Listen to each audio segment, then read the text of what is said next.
الحمد لله رب العالمين والصلاة والسلام على رسول الله صلى الله عليه وسلم. اللهم اجعل القرآن ربيع قلوبنا وشفاء صدورنا وذهاب همنا وغمنا.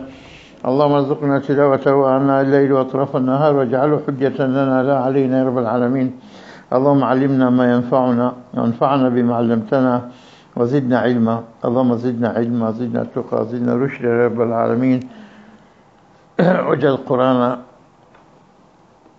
هدى لمن اهتدى. رب اشرح لي صدري ويسر لي أمري واحلل عقدة من لساني يفقهوا قولي. أما بعد، tunaendelea na sura Dhariyat na jana tusimama katika aya 12. Nasoma tena aya 10 na 11 na 12.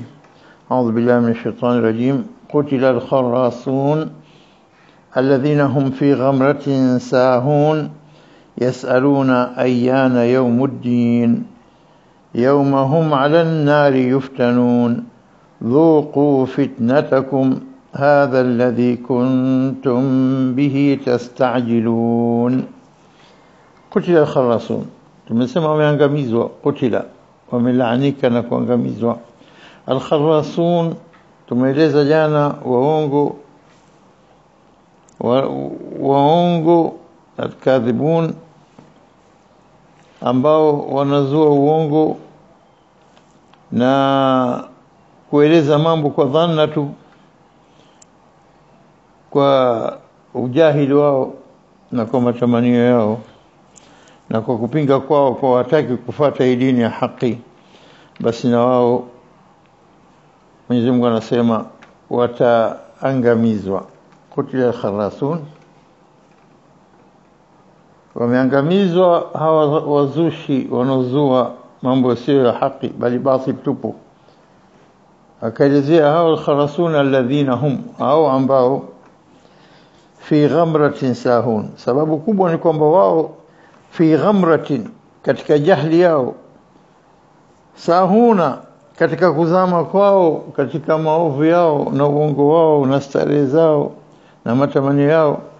Kwa hivyo جهالاتهم غطتهم فهم غافلون عما ينتظرون من العذاب واليوم العسير. ومزاما mpaka hadi na kuwa wameghafilika kwamba kuna adhabu inawasubiri huko, lakini hata hawajali kwa sababu ya kule kupotea kwao. Siku ngumu inawasubiri, lakini wao wamezama katika maovu yao. Alladhina hum fi ghamratin sahun, katika ujinga wanapumbazika katika ujinga huo, kama alivyosema. Naam, au alladhina fi ghamratin sahun, wameghafilika katika upotofu wao na ujahili wao na ujinga wao. Yasaluna, na katika jumla ya yale mambo wanayosema na stihizai zao, yasaluna ayana yaumuddin, wanauliza ayana, mata wa aina, lini hiyo? Hebu tuambie lini hiyo yaumuddin, siku ya malipo mnasema nyie, siku ya kufufuliwa. Wanasema istihzaan, kwa istihza, na inkaran, kwa kukanusha. Sio kwamba wanauliza kwa kuuliza, inkaran lilba'thi, kwamba wanaona kwamba hakuna kufufuliwa. Aidha mitna wa kunna turaban wa idhaman aina la mab'uthun, sio kwa kusema aina la madinun, tutafufuliwa, tutahesabiwa. Haya alikuwa kikataa. Hawaulizi kama mutaallim, kama wanajifunza kutafuta ilmu. Kaja Jibril kakaa karibu na Mtume sallam, akanamuuliza ma al-islam wa ma al-iman wa ma al-ihsan wa mata as-sa'a. Hii swala sio kama wanaofanya istihzaa na inkar kwa istihzaa, la, bali ile kwa ajili kuwaelimisha waumini kwamba saa hapana nijua isipokuwa Mwenyezi Mungu, lakini imewekewa wakati wake maalum. Kwa hivyo hapa yasaluna ayana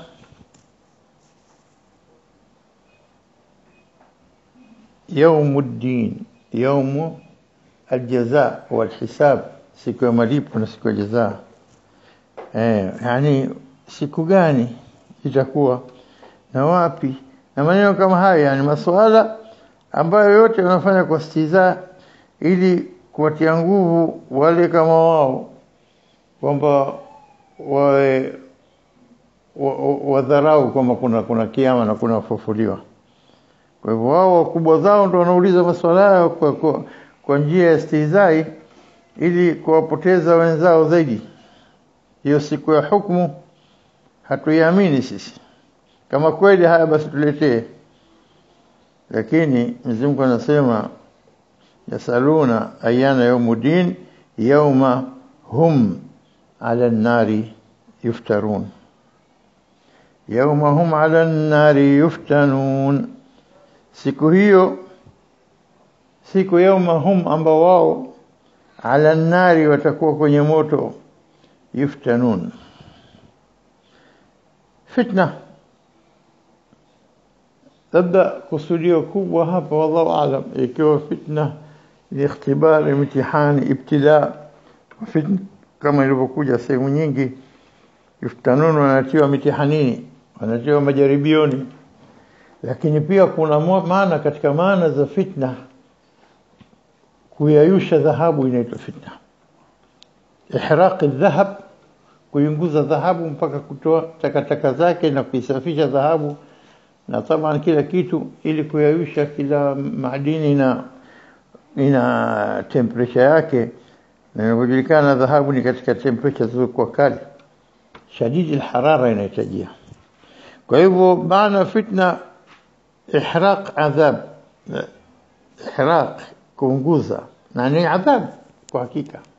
Ihraq kuunguza, ihraq adhahab.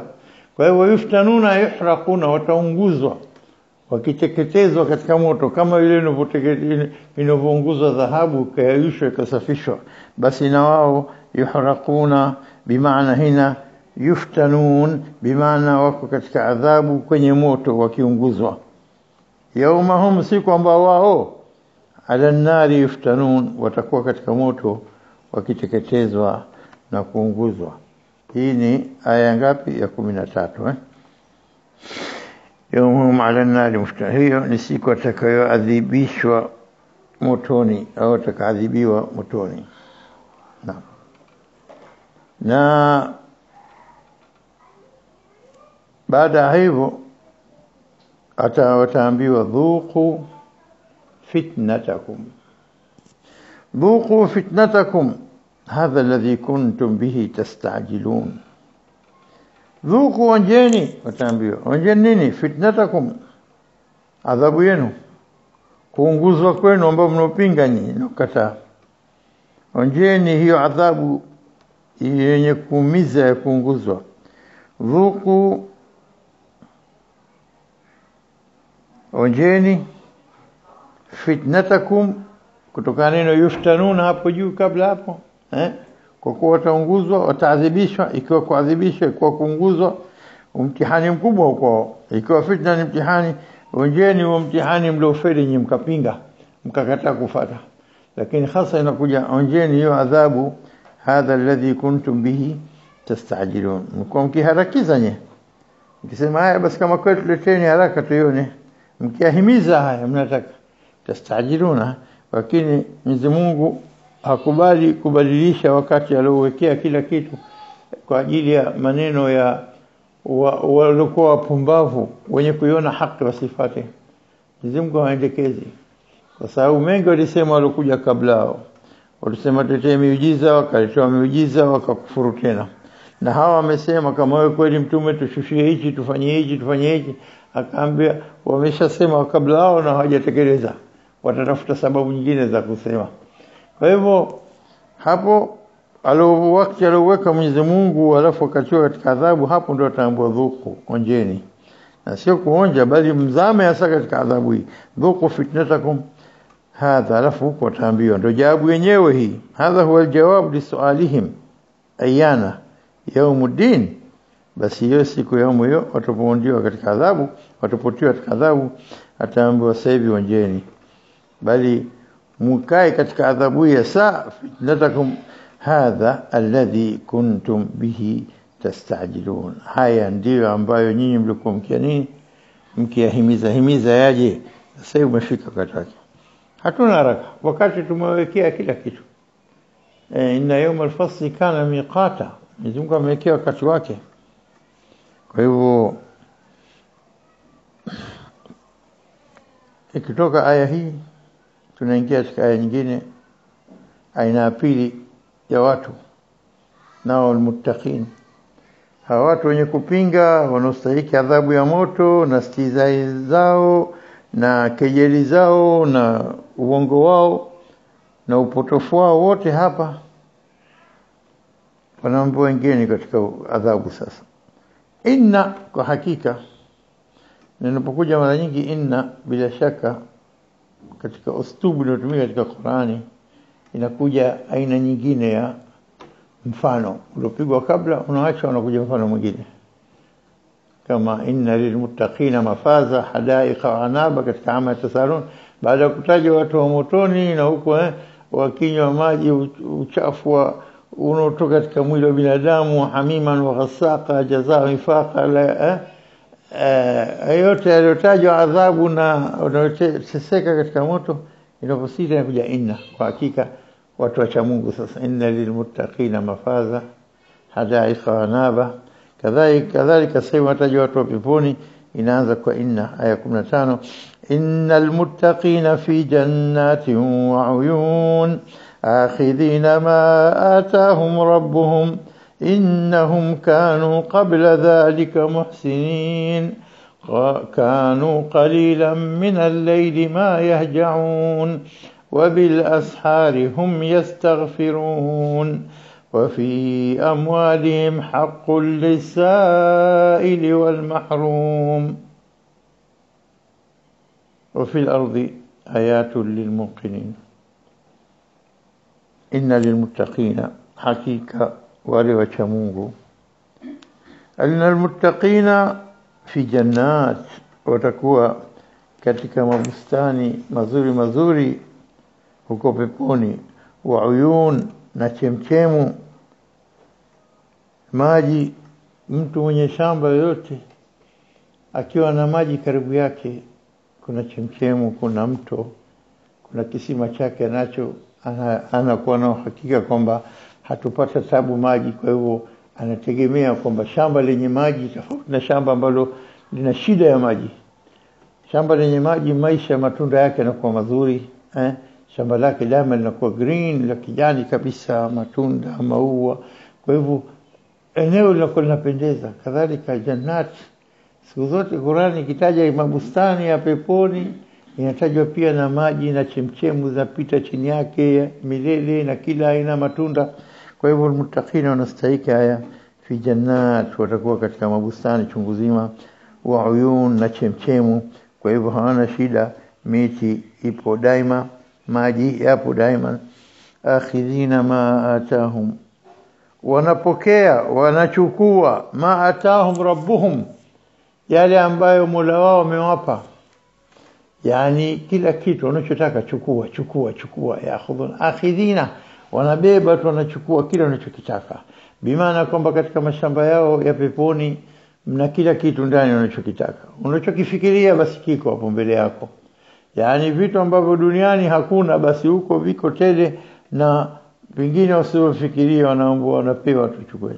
Akhidhina ma atahum rabbuhum innahum kanu qabla dhalika muhsinin, kwa hakika hawa walikuwa kabla hapo, yani fi hayati dunia, katika maisha ya duniani walikuwa wanafanya mambo yote kwa ihsan.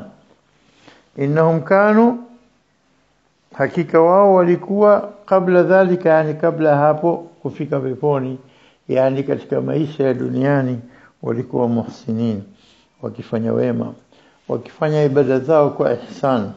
Na ihsan kama tulivyoeleza kabla ni stage ya juu kabisa ya ibada, kumwabudu Mwenyezi Mungu na hali kila unachokifanya wewe, kwenda kwako na kurudi kwako, kukaa kwako na kusimama kwako, kulala kwako na kuamka kwako, na Mwenyezi Mungu unamhisi yuko mbele yako na kuona katika kila jambo lako. Kwa hivyo unajihisi kwamba wewe uko mbele yake na yeye anakuona. Kwa hivyo heshima yako na imani yako na takwa yako haikuruhusu ufanye jambo lote ambalo la kumghadhibisha Mwenyezi Mungu. bali la kumkasirisha hata dogo. Kwa hivyo watu aina hii, watu hawa wanakuwa daima wanafanya amali zao zote kwa ihsan, kwa njia iliyokuwa bora kabisa. Wakifanya wema katika kila kitu kwa wema kabisa, kwa njia iliyokuwa bora. Kwa hivyo ibada zao zinakuwa nzuri, wanafanya kwa utiifu. Wanapokuwa wako peke yao fil ghaib, yu'minuna bil ghaib, wanaamini kwamba Mwenyezi Mungu yupo mbele yao. Jua kwamba wao wako peke yao wamejifungia, lakini hofu ya Mwenyezi Mungu imejaa katika nyoyo zao. Kwa hivyo watu hawa daima wanajiepusha na maasi. Hata kila binadamu lazima afanye makosa madogo madogo ambayo yanapokutika katika istighfar na dua, katika kusoma kwa Qur'ani, katika sadaka wanatoa, katika amali njema zote wanazofanya, na kila wanapofanya na bado hawajatekeleza inavyopasa kutekelezwa. Kwa ajili ya nini? Kwa ajili ya kumridhisha Mwenyezi Mungu. Huyu aina hii ya mtu, ya watu hawa aina hii, wanakuwa wanafanya ibada ya hali ya juu kabisa, ambao Mwenyezi Mungu daima wako radhi nao na anawaelekeza zaidi kwenye mambo ya khairi zaidi. Kwa hivyo Mwenyezi Mungu anawasifu na anawapa kile wanachokitaka, akhidhina ma ataum rabbuhum, kwa sababu inaomkano kabla dhalika muhsinin, walipokuwa duniani walikuwa wakifanya ibada zao kwa ihsan. Wamepita stage huko kwa Muislamu tu atekeleza sala yake, huyu anatoka anatekeleza mambo yake ya dharura kisha anatoka. La, huyu anahakikisha katika kila analofanya hajatosha, lazima aongeze na yeye katika sunna, katika nawafil, katika nyongeza. Kwa hivyo kila amali anaitafutia nyongeza yake ili ongeze kwa jirani. Anaishi kama kwamba imepungua kule, pengine bado haijatakabaliwa amali yangu, pengine sala yangu bado sijaitekeleza kama ipasavyo. Kwa hivyo anatafutia njia kwa kusali sunna.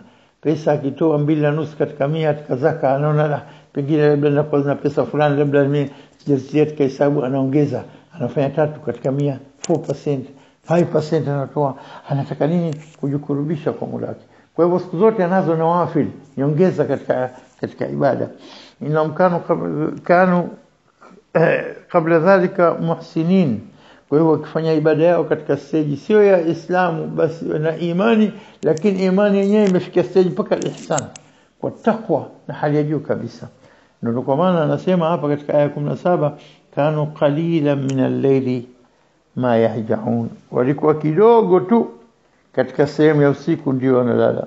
Al-haja an-nawm bil-layl, al-haja bimaana kulala usiku, na yahjaun yani usingizi usotosha, usingizi mwepesi ambao unaweza ukakatika kwa ghasia ndogo tu, au jambo dogo likitokezea katika chumba mtu anazindukana, kwa sababu sio ule usingizi nom amiq. An-nawm غير الهجع. الهجع ni usingizi mdogo mwepesi, hakulala kwao sijui nitamka wakati gani, sijui nitaweza kusali rak'a 8 au 10 au ngapi, anahisi hivyo. Kwa hivyo kanu qalilan min al-layli, walikuwa kidogo katika sehemu ya usiku, ma yahjaun, wakilala. Ina maana kwa wakati uliobakia walikuwa kinuka kwa kusali kwa ibada zao, wanatekeleza za qiyamul layl na nafil na tahajjud, na katika ibada zao wanaendelea mpaka ikifika al-ashar, wakati wa suhur. As-sahar bimaana thuluth al-akhir min al-layl, thuluth ya mwisho ya usiku. Wanasema as-sahar, tunasema wakati as-suhur. Wakati as-suhur ni wakati wa kula daku. Neno tumetumia suhur kwa sababu daku, kwa sababu inapendeza. Mapendekezo ya Mtume sallallahu alaihi wasallam kwamba kila ukichelewesha daku inakuwa ni nzuri kwako. Na hii kwa sababu unapata nguvu, kila karibu na alfajiri kuadhini, inakupeleka chakula kile chakula inakupeleka muda hata uanze kuhisi na njaa. Kwa hiyo unakuwa mkakamavu na mwenye uwezo wa kufanya kazi nzuri time za asubuhi, baadaye na mchana. Kwa hivyo hapa suhur ni time za mwisho kabla kuadhini. Wengine wanasema ni thuluthi ya usiku ya mwisho, thuluthi ambayo Mwenyezi Mungu anatajalla katika samaa dunia, anatizama watu ambao wenye kuomba dua na wenye kusali, na huko akiuliza nani, kuna mwenye kustaghfiru nimsamehe, kuna mwenye kutubu nimpe, mwenye kutaka hichi nimpe, mwenye nini, mpaka inaondoka time zile za suhuri, inaingia tena wakati adhan na watu kusali. Kwa hivyo thuluth al-akhir Mwenyezi Mungu anatufundisha hapa darasa kubwa sana kwamba kila time kikurubia na kuadhini wakati kuadhini saati subhi maadhini alfajiri, kama utaileta istighfar kwa wingi hapa ni jambo lenye kupendeza. Kwa nini? Kwa sababu Mwenyezi Mungu anatupa mfano wale muhsinin ambao wanawapa kila wanachokitaka, akhidhina ma atahum rabbuhum. Hawa kanu kabla dhalika muhsinin, kanu qalila min al-layli ma yahjaun, yani mlango wa saa 7 saa 8 za usiku saa 9 walikuwa kisali, walikuwa kilala kidogo na maana kinuka, yani na maana tatajafa junubuhum anil madaji katika surati Sajda, bavu zao zinaondoka kwenye magodoro yao. Bimaana nini? Wanainuka kusali, yad'una rabbahum khawfan wa tamaa. Sifa walizokuwa nazo hawa siku zote katika ibada zao, wanamwabudu muda wao khawfan, kwa hofu. Hal ibada zetu zitakubaliwa? Hal katika ibada zetu mna ikhlas ndani yake? Hal Mwenyezi Mungu atatakabala atupe thawabu zake? Hal Mwenyezi Mungu atatuepusha na moyo na moto, astaghfirullah, na moto? Hal Mwenyezi Mungu katika hofu hii tatajafa junubuhum anil madaji, mbavu zao zinaondoka katika magodoro yao. Madja'an godoro, kitanda pale pa kulala. Yad'una rabbahum, kwa kumwomba Mwenyezi Mungu. Na yad'una rabbahum kwa sala na dhikrullah na qira'atul Qur'an na tasbih na dua na kila kitu. Yad'una rabbahum khawfan wa tamaa. Khawfa nini? Wanaogopa sio motoni. Wa tamaa, wana tamaa na matumaini mema kwamba Mwenyezi Mungu atatia peponi kwa rehema zake na fadhila zake na utukufu wake, na namna gani anavyopenda watu wenye kumcha Mwenyezi Mungu.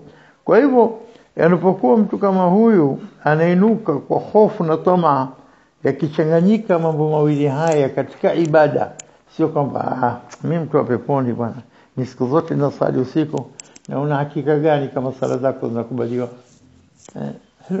Ndo ikiwa mara nyingi aya zinatajwa raghaban wa rahaba, kuwa na hamu na upo na hofu.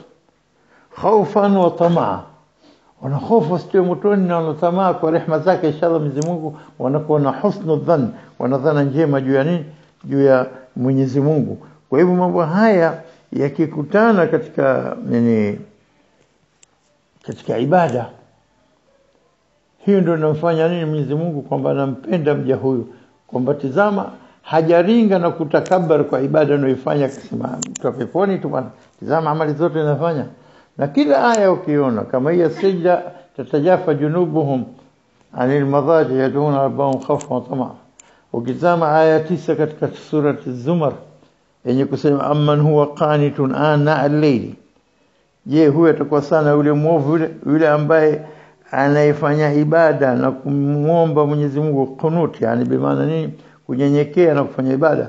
Yule mwenye kufanya ibada ana al-layli, ndani ya usiku, katika masiku ya manane, usiku wa saa 8, 9, 10, sajidan wa qa'iman, yani katika ibada ya sala, sajidan wa qa'iman. Kwa nini anafanya hivi? Anasema yahdharu al-akhirah, anayogopa akhira, anachukua hadhari kubwa na akhira. Wayarjuna rahmata rabbih, na huku anategemea kwamba kwa rehema za Mwenyezi Mungu inshallah atampokea mtie peponi. Lazima iwe nini? Yahdharu al-akhirah, ndio hiyo khawfan. Wayarjuna rahmata rabbih wa tama'an, lazima ende yote haya. Mpaka Mtume sallallahu alaihi wasallam anafundishwa asema na rabbana atina fid dunya hasana, tupe mema duniani, wa fil akhirati hasana wa qina adhaban nar. Mtume sallallahu alaihi wasallam aliwaambia nini? Mwenyezi Mungu anasema fatahna laka fathan mubina liyaghfir lak Allah ma taqaddama min dhanbika wa ma ta'akhkhara wa yutimma ni'matahu alayka wa yahdika siratan mustaqima. Lakini pia naamrishwa naye aseme wa qina adhaban nar, tuepushe na adhabu ya moto. Hakuna binadamu yote, hata hao waliobashiriwa pepo wakati wa Mtume sallallahu alaihi wasallam na wahyi unashuka, almubashirina bil janna, akina Umar na Abu Bakar na nani, na mpaka dakika mwisho anaogopa kabla hawajafa. Umar anakwenda kumuuliza Hudhaifa bin Yamani, alikuwa na majina watu 17 ya wanafiki, hawa kifa msiwasalie. Anakwenda Umar naye ni khalifa, anamwambia ya Hudhaifa, uqsim na hapa kwa Mwenyezi Mungu niambie jina langu limo katika wanafiki, yanataka kwenda motoni. Wao bashira pepo 10 mubashirina bil janna, yeye mmoja wao wale bashira pepo. Na Mtume sasa kamsifu huwa al-Faruq, mwenye kufariki baina al-haqq na batil. halafu utakuwa mtu wa motoni. Walikuwa wanaogopa, na hata hivyo lazima mpaka dakika mwisho itakuwa mtu ambaye hajabashiriwa chochote akasema mtu wa peponi tu. Sio kasema usiingilie katika madaraka ya Mwenyezi Mungu kasema fulani mtu wa peponi, la, sema ahsabuhu kadhalika, nahisi na kwa ni hivyo. Wala uzaki ahada ala Allah, simtakasi mtu yote mbele ya Mwenyezi Mungu. Hatujui dhamiri yake ndani, moyo wake uko hivi, hana ikhlasi, ana unafiki ndani yake mengi. Kwa hivyo hata aya 9 tunasema katika sura Zumar, nasema man huwa qanitun ala al-layli sajidan wa qa'iman yahdharu al-akhirah, anaiogopa siku ya akhira. Na hapo mambo mawili ndipo pamoja, yarju rahmat rabbi, na huko anategemea rahma ya Mwenyezi Mungu kwa atamkia peponi. Kwa hivyo Mtume sallallahu alaihi wasallam amesema, ameambiwa aseme rabbana atina fid dunya hasanatan wa fil akhirati hasanatan wa qina adhaban nar, tuepushe na adhabu ya moto. Kwa hivyo hakuna yote atakayesema kana uhakika kama mimi mtu wa peponi. Atakayesema hiyo yani anaingilia madaraka ya Mwenyezi Mungu. Mwenyezi Mungu anataka binadamu wote wanakuja mbele ya Mwenyezi Mungu kwa hofu na tamaa. Hofu iwe kubwa 50% na tamaa kwamba mwingi wa rehema Mwenyezi Mungu asa akantia peponi.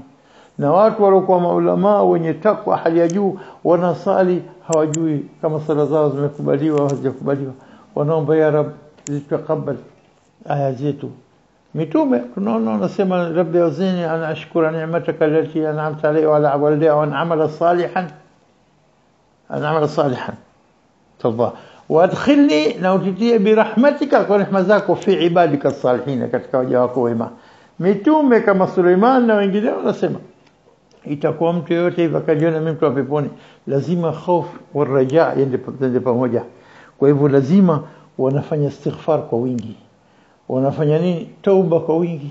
Na haya yanamfanya nini, unamfanya unyenyekevu wake mtu zaidi na kumwogopa Mwenyezi Mungu, maa husnul dhann, kwa nadhana njema juu ya Mwenyezi Mungu.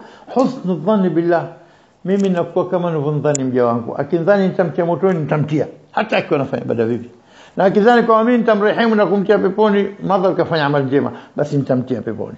Anataka uwe na husnul dhann billah, uwe na dhana njema juu ya Mwenyezi Mungu, hasa wakati umri wako unapokurubia kumalizika. Asiwe anakata tamaa, mimi najua mtu wa motoni tu, nimefanya mambo mangapi na ngapi, anataka kujisabia, anajipeleka motoni mwenyewe. Na ilhali Mwenyezi Mungu anataka siku zote khaufan wa tamaa, yahdharu akhira wa yarju rahmat rabbi, raghaban wa rahba, ndio pamoja sambamba. Kwa hivyo ndio utaona hawa watu waliotaja muhsinin hawa kanu qalila min al-layli ma yahjaun, ingekuwa muhsinin wao kujihangaisha kalala kidogo tu wakawa wanafanya ibada sana, na ikifika thuluthi ya mwisho wa bila ashari times al-fajr, tena karibu na alfajiri, hum yastaghfirun wa istighfar kwa wingi. Kwa sababu ili mpaka dakika mwisho roho inatoka mtu katika hofu na hajui, mpaka anabashiriwa na kuja malaika anamuonesha hii ndio eneo lako, shamba lako la peponi. Hapo tena utamwona mtu tena anaiaga dunia, wakati tena hamna kuzungumza na watoto si wako, mke si wako, mali si yako, magari si yako, chochote khalas. Ulimwengu mwingine unakwenda, utaki hata kujua ya huku tena khalas. Mimi nishakuleeni, nishakupeni kila ninachoweza kukupa, nimeshakuelekezeni katika njia. Sasa hivi mimi nakwenda kwa muda wangu. Huku hazitaki wala dollars wala nini, wala huku kuna starehe za milele tu. Kwa hivyo unakuwa si mtu wa duniani tena. Si mtu wa duniani kwa sababu nini? Kwa ile hofu yake na kumwogopa Mwenyezi Mungu. Mwenyezi Mungu anambashiria pepo, inna alladhina qalu rabbuna Allah thumma istaqamu tatanazzalu alayhim almalaikatu alla takhafu wala tahzanu, msiogope wala msihuzunike, huko mnakokwenda kuzuri inshallah. Kwa hivyo watu hawa bil ashari hum yastaghfiruna, wakiomba maghfira kwa wingi na msamaha nyakati za nini, za kabla alfajiri. وبالأسحار هم يستغفرون وفي أموالهم حق للسائل والمحروم. na katika mali zao wanajua kuna haki ya nani, lisail, kwa kule kuomba kwao, kwa ule ufakiri wao wanaomba, kwa sababu ya ufakiri ule wazonga, inabidi lazima waende kuambia jamani tusaidieni, jamani kopesheni, jamani. Inakuwa wanahitajia, wanakwenda kwa watu wema, na watu wema lazima wape, ile ni haki yao. Kwa sababu Mwenyezi Mungu hajakufanya wewe tajiri ila kutazama mtihani mkubwa alipo tajiri, kwamba je, yule mwenye shida nilompa mimi Mwenyezi Mungu anamfungulia mtu na anambana mtu anapotaka Mwenyezi Mungu. Ama insanu idha mabtalahu rabbuh, akimpa mtihani Mola wake fa akramahu wa na'amahu, akikirimiwa na kumneemesha akampa mali chungu zima akawa milionea, asija akasema fa yaqul rabbi akramani, Mwenyezi Mungu amenikirimu ananipenda. Mtihani. Wa amma idha mabtalahu, na akimtia mtihanini faqadara alayhi rizqahu, akamkadiria akampa riziki ndogo, fa yaqul rabbi ahana, Mwenyezi Mungu amenidhalilisha. Matajiri hapo mali wale na mimi nimekuwa katika hali kama hiyo. Kalla, la, huyo si katika mtihani, si katika kudhalilishwa, wala yule si katika kuneemeshwa, wote wawili katika mtihani. Kalla, mtihani yule atatoa kumpa haki yake. Kwa hivyo yule alikuwa muhsinin, ile mali alikuwa naye anajua kwamba kuna haki ya sa'il wa mahrum wala alonyimwa. Kuna watu yataafaf ala nas, hawezi kuomba. Yahsabuhum aljahilu aghniyaa min at-ta'affuf, wanafikiri mtu asemjua kwamba matajiri, la, alhamdulillah Mungu mstira, kumbe chakula hajala toka asubuhi, leo jioni, usiku tena hajui atalala na njaa, kesho atalala pengine kesho atamka na watoto hajala chochote, anatafuta chakula cha siku moja hajakipata. Mtu anaona haombi, wengine hapendi kuomba, izzatu nafs, hapendi kabisa. Lakini anasema katika aya katika sura al-Baqara, yahsabuhumul jahilu, mtu asemjua, yahsabu al-aghniya, anaona kama kwamba umetoshelezeka, unavyo kutosha, min at-ta'affuf, kwa anayo ifa ni nini? Kujizuia kunyosha mkono na kuomba. Hii inaitwa ta'affuf. Taarifuhum bisimahum, mtaweza kuwajua kwa nyuso zao, nyuso zilizoingia ndani kwa njaa. Kwa nini? La yasaluna nasa ilhafa, hawashikilii tunakuombaomba kwa nguvu. Bwana nipe, akakufuata huku kenda huku anakupigia uchochoroo na kukata huku na kuomba, ona mkimbia na kufuata. Kuna aina watu wengine benki wana pesa chungu zima, lakini hawataki na wao katika kuomba, hawakinai. Na kuna watu wengine hajala, labda kiana shinda kumwambia sasa kuna kuchuna uso wangu kwake, kama yeye mwenyewe atani, basi mwisho tena ya Rabb sijala leo ya pili. Mwenyezi Mungu anatafutia mtu mwenye imani, mwenye akenda kampa tu. Na mara nyingi inatokezea hivi, watu wasoomba Mwenyezi Mungu anawapelekea riziki zao wenyewe, lakini maa sabra kwamba anaweza kukaa siku moja hajala, siku ya pili, na hii hali ziko hali kama hizi, lakini mwenye subra ndogo. Hii ndio aina tofauti baina ya imani. Kwa hivyo unapotajwa hapa lisail wal mahrum, as-sa'il mwenye kuomba hivi ala na kuomba, lakini mahrum ni yule mtu kanyimwa na hali yake mbaya, lakini anaona haya kwenda kuomba. Mwenyewe mfikirie jirani, lazima wanafikiria wale wanokaa majirani zao. Ikiwa kila mtu mwenye uwezo kiasi akawa anajua majirani zake, fulani maskini anaweza kukaa pengine hata siku 2-3 hajapata 2,000, mwenyewe akafikiria, bwana nimekuletea mandazi mawili hapo, sasa inshallah mpe mtoto hapo, anafurahi kwa mno, ampa kwa heshima, sawa bwana tuombe dua bwana. Ananya watu wengine bwana Mwenyezi Mungu ndo mwenye kujua, anafurahi kwamba hujamdhalilisha, bado unaomba dua kutoka kwake, yani unampa heshima yake, sio mtu wakati mwingine mtu anadhalilisha kila siku analetea bwana hii haki yako bwana, kama ni Mwenyezi Mungu amenijalia lazima nikuletee hii leo, subhanallah. Kwa hivyo hii ni haki yako, wala sisi watu wengine unajua pena wanaweza hata kukataa kuchukua. Jinsi ya ile haya walikuwa nayo na imani ilivyokuwa hali yao ziko juu za imani, wanakuwa hali kama hii, wanakataa hata kuchukua kitu. Kwa hivyo hasail wal mahrum lazima kwa kila pahala watu wanakaa pamoja, wanasali pamoja, wanajuana hali zao. Lazima mwenye uwezo amjue alikuwa hana uwezo, na hii ni kwa haki kwa wao. Sasa hapa Mwenyezi Mungu anawataja wao muhsinin, wa fi amwalihim haqqul lisaili wal mahrum, wanajua mali zetu mna haki kwa wale wenye kuomba na wale ambao walionyimwa lakini hawaombi, kama wanavyosema baadhi ya watu tafsiriwa, yani hawa watu ambao wanastahili kupewa, wote aina mbili hizi. Wengine kwa ajili ya kupata pepo, hawa muhsinin tumesema, lakini ile akali ya kitu ambacho kinatakiwa kwa wewe mwenye mali, إن الإنسان خلق هلوعا إذا مسه الشر جزوعا وإذا مسه الخير منوعا إلا المصلين. watu motoni wale isipokuwa musallin alladhina hum ala salatihim daimun, wako sala zao wanazidumisha na kuzitekeleza. Walladhina fi amwalihim haqqun ma'lum, na wale watu wa peponi alau daraja za chini za peponi, walladhina fi amwalihim haqqun ma'lum. Mwenyezi Mungu anataka haki maalum. Ngapi? 2.5%. Au sio? Mashamba kama maji hapo na mito inapita nini 10%. Kama maji yana hudumia mwenyewe kwa kuleta maji na nini kwa 5% analipa katika mazao, na inategemea. Kwa hivyo hao haki maalum anahakikisha kwamba maalum yangu 2.5%. Hao watu wakitekeleza 2.5% katika mali yake, ana milioni ngapi, anatoa 2.5% yake kutoa kila mwaka, zilizokaa bure mwaka mzima. Na mwaka si mwaka Januari mpaka Januari au Julai mpaka Julai, mwaka Safar mpaka Safar, Ramadhan mpaka Ramadhan, Shawwal mpaka Shawwal, au sio? Dhulhijja mpaka Dhulhijja, Shaaban mpaka Shaaban, ndio mwaka. Kwa hivyo wanakuwa wanatoa 2.5%. Hii haki maalum. Ukishatoa hilo umshatimiza 50% ya kuingia peponi.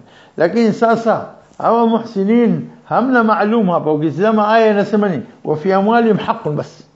Sio maalum 2.5% wao. Wanatoa 5%, wanatoa 10%, 12%, wanatoa sadaka, wanatoa kila nini. Watu wengine hawakubali, ila siku moja lazima watoe chochote. Hasa hadi za watu kwetu sisi kule Afrika. Mtu ukenda ukanua mandazi yako matano fulani na mkutaka kaa barazani siku zote, maskini hana kazi na chochote. Bwana, andazi lako unampa unaweza. Bwana, mkate wako boflo unampa. Sasa zile watu wengine hawakubali. Na watu wengi najua ambao hawakubali, lazima watoe chochote, japo mikate miwili siku moja, japo andazi, japo shilingi 500 mpe mtu, japo 1000. Anafikiria hizi ndio at least ni sadaka yangu kwa kila siku, isipite bila kutoa chochote. Hali yake ndogo, lakini hata hivyo naweza kutoa japo 5. Na mwenye mali zake anatazama watu wenye shida zao, fulani maskini anahitaji, ana problem fulani, atakwenda hospitali, wanatibabu, chukua hiyo 40, chukua 50, chukua ni. Unapofanya kitu kama hichi, hawa watu wanatoa bila kuwa haki maalum. Hawatizami 2.5%. Wanatizama hii mali hii kuna maalum, haki ya Mwenyezi Mungu lazima niitoe. Niwape watu wanaostahili, kama si hivyo pesa zote nazilimbika, mimi nitaulizwa kesho nitasema nini? Hasa hivyo kwa sadaka inazima ghadhabu za Mwenyezi Mungu. Kwa hivyo ukiwacha zaka wanatoa na sadaka. Na wanatoa ili nini? Kuzitahirisha na kuzisafisha nyoyo zao na kusafisha mali zao pia.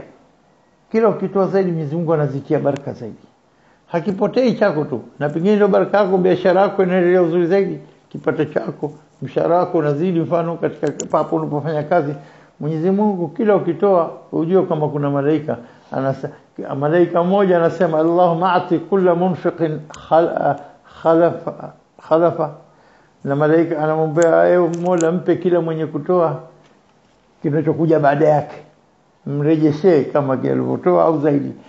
Mwingine anasema Allah a'ti kulla mumsikin talafa, ewe Mola, mpe kila aliyezibana nafsi zake kazuia, mpe uharibifu, iharibike mali yake, iungue, ibiwe, ipotee, apate hasara katika biashara. Malaika kila siku, kila unapotoa ujue na malaika anasema, malaika mwema wa kumbashiria mtu mwema, ewe Mola, na dua ya malaika hairudi nyuma, mpe kila mwenye kutoa khalafa ma yakhlufu, kinachokuja nyuma yake kile pesa alichokitoa, yani mpe pesa nyingine. Maana yake hivyo. Kwa hesabu zetu za karatasi na kalamu utaona hiyo inapplicable, haija. Kwa nini ushatoa? Lakini la, Mwenyezi Mungu anayefanya pesa zako wewe, wadhani kwa nende kununua kitu la 500 bwana. Bahati bwana, kabla kutoa pesa nikaambia huko na iko 1,500,000 tuna nzuri zaidi na mpya zaidi. Au hatokezei, inatokezea sana. Kwa nini Mwenyezi Mungu anakutia baraka usipoteza kitu? Na ule mwingine alobana kaambia 1,500,000 kaenda kaambia 600,000. Na kafika nyumbani hajafika miezi 2-3 imeharibika. Au ndo kutafuta kingine cha 500,000 tena. Na wewe 1,500,000 ushakupitisha miaka 5-6 na kinaenda vizuri. Mambo mengi. Mtu anatoa haki ya Mwenyezi Mungu, haki yake, anamtia baraka. Anaumwa nini, akishakula aspirini, akishakula dawa wewe utapona. Njoo yule mwingine atakwenda pana akanyage msumari, akanyage kitu haya, na kwenda Dar es Salaam Regency sijui wapi kwenda kufanya x-ray na nini, kishapoteza 3-4. Bwana, hii lazima operation 200,000 300,000. Mfano subhanallah, pesa zinatoka. Akitazama hesabu pengine sawa sana zile ambazo angelitoa zaka na kutoa sadaka kwa wale wanaohitajia. Naam, subhanallah. Kwa hivyo kuna hikma kubwa. hawa watu hawa fi amwalihim haqqun, hamna maalum hapa. Haki unajua kwamba mali iliyokuwa nayo hata kwa mshatoa zaka, siku ya pili yake kaja mtu ana shida, mgeni laki moja, huyu ana shida, mpe 40,000. Anajua kwamba hii haki lisail al-mahrum, ana haki zao katika mali yangu, si zangu peke yangu. Kwa hivyo hapa ndio wakafikia stage nini, muhsin kanu kabla dhalika muhsinin. Kwa hivyo aina muhsinin, sifa hizi tukiziona hapa katika surati Dhariyat hizi, qalila min al-layli ma yahjaun, kulala kwao kidogo, kusali sana, istighfar kwa wingi, wa bil ashari yastaghfirun, wa fi amwalihim haqqun, hakuna maalum hapa. Haki tunajua kwamba sehemu yote ile unatoa, hata ikifika 40%, 45% hawajali wao, lisail wal mahrum. Wa fil ardi ayatun lil muqinin. Hapa inshallah aya hii si kwa ajili ya leo, tunasimama bihadha na kutafi tafika aya 19. Wallahu aalam.